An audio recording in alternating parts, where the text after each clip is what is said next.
Na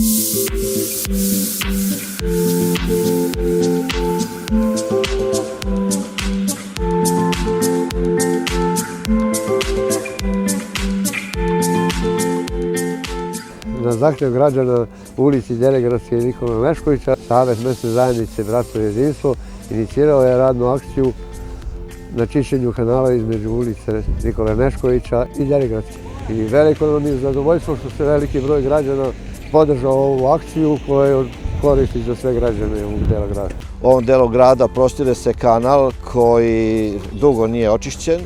Stvorili su se sada uslovi formalno pravni i finansijski što je uradio grad, a tehnički uslovi su na strani javnog komunalnog preduzeća 2. oktobar. Inicijativa da se ovo uradi je na mesnoj zajednici, odnosno građanima, te ćemo i u narednom periodu nastojati da sprovodimo akcije ovakvog tipa, da uređujemo zajedno naš grad.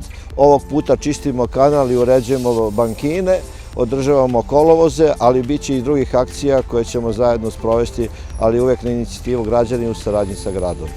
Drago mi je što i ovog puta mogu da konstatujem da su se građani odazvali u velikom broju, a za svake sledeće akcije koje budemo organizovali i sve ono što se bude radilo, bit će blagovremeno obavešteni preko sredstava javnog informisanja.